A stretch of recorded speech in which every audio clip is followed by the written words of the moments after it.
Good morning, students. Today we'll study class 9 civics chapter 1 what is democracy, why democracy. हमने first chapter में first video में पढ़ा था कि व्हाट इज़ डेमोक्रेसी, जिसमें हमने इसका डेफिनेशन, सिंपल डेफिनेशन हमने देखा कि डेमोक्रेसी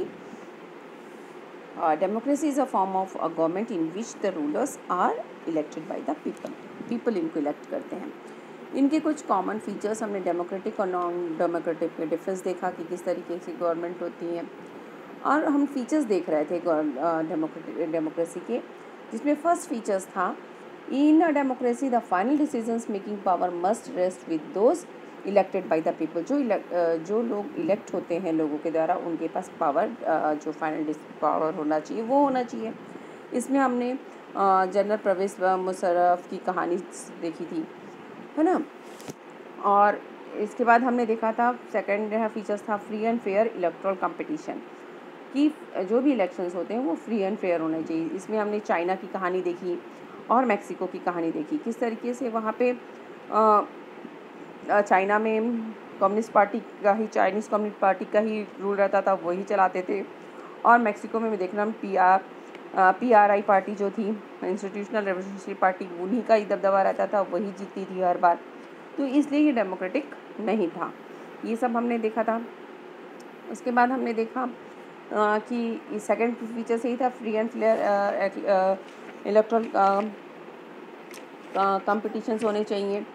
उसके बाद हमने देखा थर्ड वाला था 1 पर्सन 1 वोट 1 वैल्यू, जो एक पर्सन का जो वोट है, सभी मतलब एक व्यक्ति एक बार वोट कर सकता है और उसकी वैल्यू होती है। ओके, ये हमने पढ़ा था।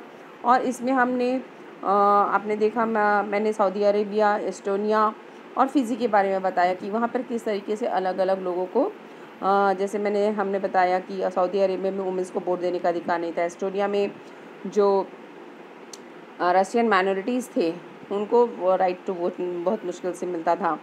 और फिजी में हमने देखा कि जो vote of an indigenous Fiji has more value than the Indian Fijian. तो ये था एक फोर्थ वाला। और फोर्थ वन था कि हम इसका फीचर्स क्या था, democratic government rules with in the limits set by the constitution law and citizens rights. मतलब जो डेमोक्रेटिक गवर्नमेंट है वो उसी लिमिट में जो रूल्स एंड रेगुलेशंस बने हुए हैं, है ना, हमारे लिए, हमारे कॉन्स्टिट्यूशंस में, उसको और सिटीजन्स के राइट के लिए ही काम करना होगा, ना कि अपने से कोई रूल्स को बार बार। जैसे इसमें हमने जिम्बाब्वे की कहानी सुनी थी।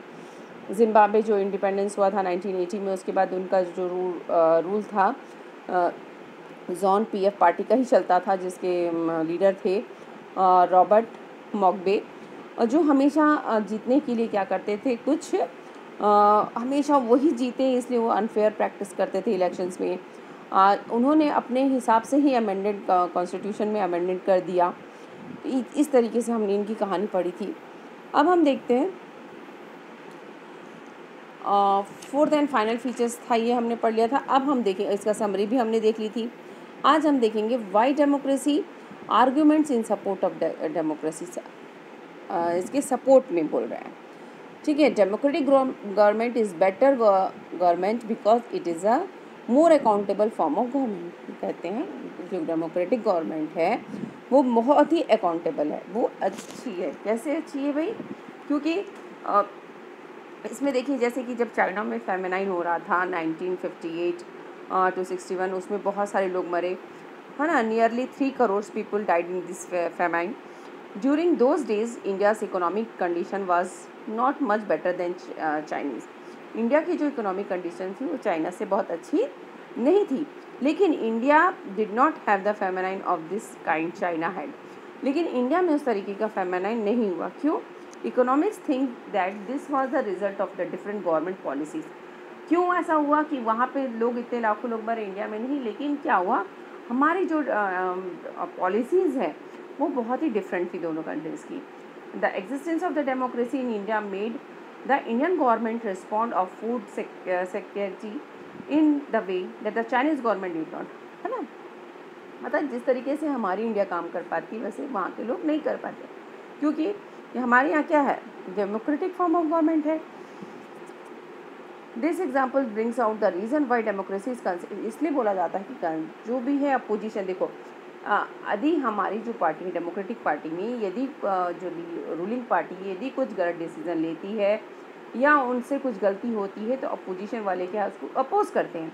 लेकिन चाइना में इस तरीके से कुछ भी नहीं हो सकता है ना, सो वहाँ पे नहीं होता है। सो मैनी पीपल हैव, इसलिए उसमें इतने लोग मरे। और इंडिया में इसलिए कहा जा रहा है कि जो डेमोक्रेटिक फॉर्म ऑफ गवर्नमेंट होता है वो अकाउंटेबल फॉर्म ऑफ गवर्नमेंट है। क्लियर। अब सेकंड है democracy provides a method of quality of decision making. अब यहाँ पे बहुत सारे जो डेमोक्रेटिक फॉर्म ऑफ गवर्नमेंट में क्या होता है, आप यहाँ बहुत सारा डिस्कशन होता है।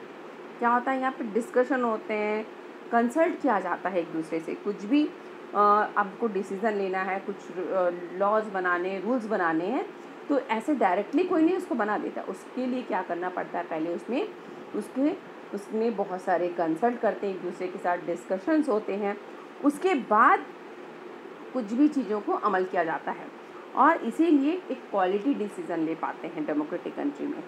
यहाँ नो रैश और इररिस्पॉन्सिबल डिसीज़न, यहाँ कोई मोनार्च नहीं, राजा ने कुछ भी अपने मन में आया कुछ भी डिसीज़न लागू कर दिया, ऐसा नहीं होता है।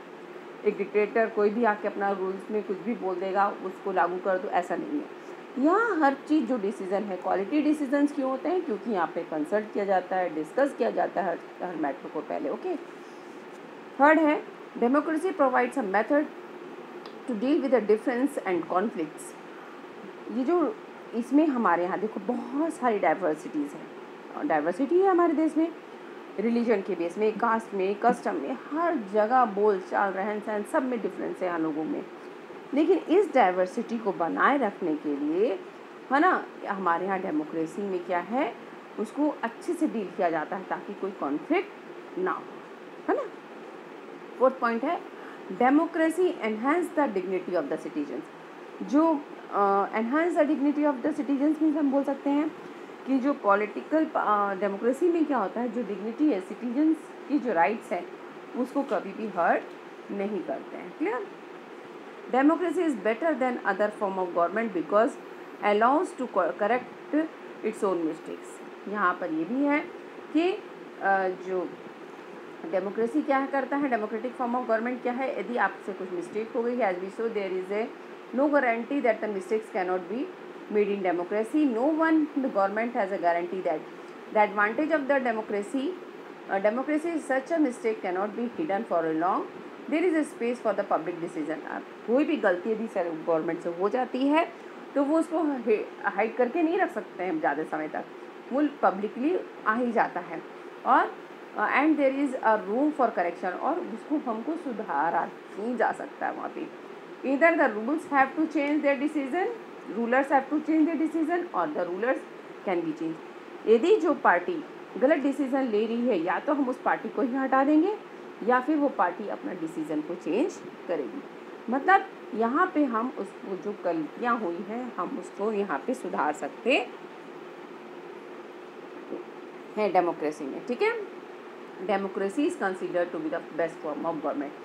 इसलिए कहा जाता है डेमोक्रेसी क्या है, best form of the government, क्योंकि यहाँ इक्वालिटी में बिलीव किया जाता है, लोगों को फ्रीडम दी जाती है। ओके।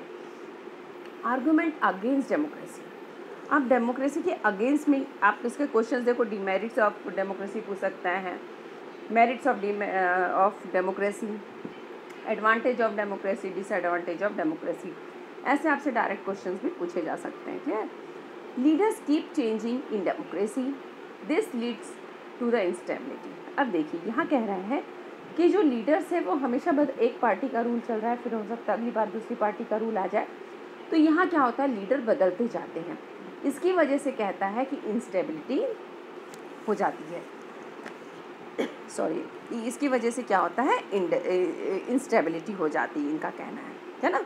क्योंकि हो सकता है जो दूसरी पहली पार्टी थी उनका काम करने का तरीका अलग था, फिर दूसरी पार्टी आती है उनके काम करने का तरीका अलग है, तो इसमें चेंजेस हो जाता है और यहाँ इंस्टेबिलिटी बन जाती है। ओके। ये डिमेरिट्स है। Democracy is all about the political competition and the power play.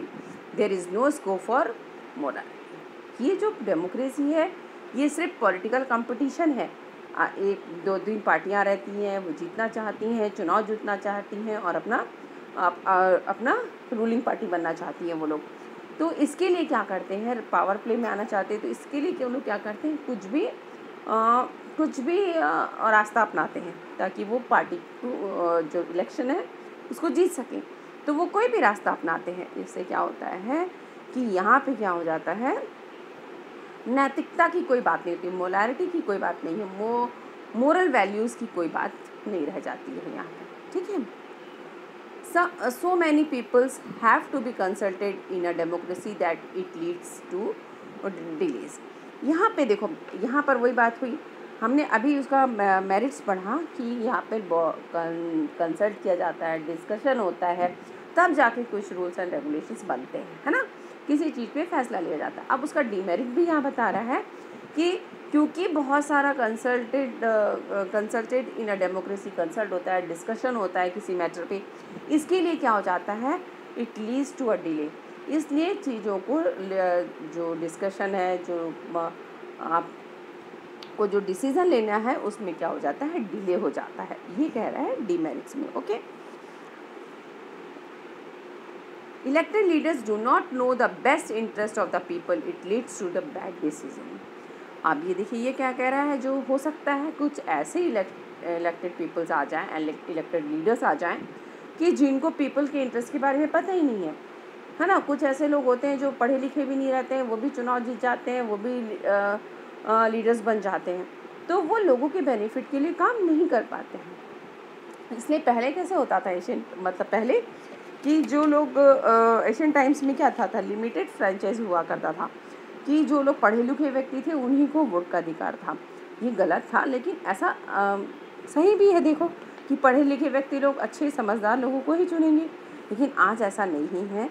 आज क्या है, हम सबको 18 ईयर्स से अब को सबको यूनिवर्सल अडल्ट फ्रेंचाइज मिला हुआ है कि वोट दे सकते हैं। तो कुछ लीडर्स ऐसे हो जाते हैं जो बिना बेस्ट इंटरेस्ट ऑफ पीपल काम नहीं करते हैं, उनके डू नॉट नो, उनको लोगों के लिए क्या सबसे अच्छा है वो उनको नहीं पता होता है। इससे क्या होता है, कभी कभी बैड डिसीजंस भी लिए जाते हैं। Democracy leads to corruption for it based on the electoral competition. और कभी कभी क्या होता है कि जीतने के लिए हमको तो जीतना है, किसी तरीके से इलेक्शन जीतना है, तो इन चीज़ों से क्या हो जाता है, कभी कभी करप्शंस वगैरह भी बढ़ जाते हैं। क्लियर, मतलब इलेक्शन जीतने के लिए वो कुछ भी कर लेते हैं, तो इससे करप्शंस वगैरह बढ़ जाता है। Ordinary people do not know what is good for them, they should not decide anything. जो ऑर्डिनरी पीपल्स हैं उनको खुद नहीं पता होता है कि उनके लिए क्या अच्छा है और क्या बुरा है। Ordinary people do not know what is good for them, they should not decide anything. इसलिए उनको खुद नहीं पता है तो वो कैसे अपने लिए डिसीज़न ले सकते हैं। ओके, तो ये थे आर्ग्यूमेंट्स और अगेंस्ट डेमोक्रेसी और arguments for in support of democracy. तो मेरिट्स एंड डीमेरिट्स मैंने आज आपको बता दिया इसका। नेक्स्ट वीडियो में हम इसका ब्रॉडर मीनिंग पढ़ेंगे ऑफ डेमोक्रेसी। तब तक आप अपने इसके बुक में अच्छे से रीड आउट कीजिए इसको।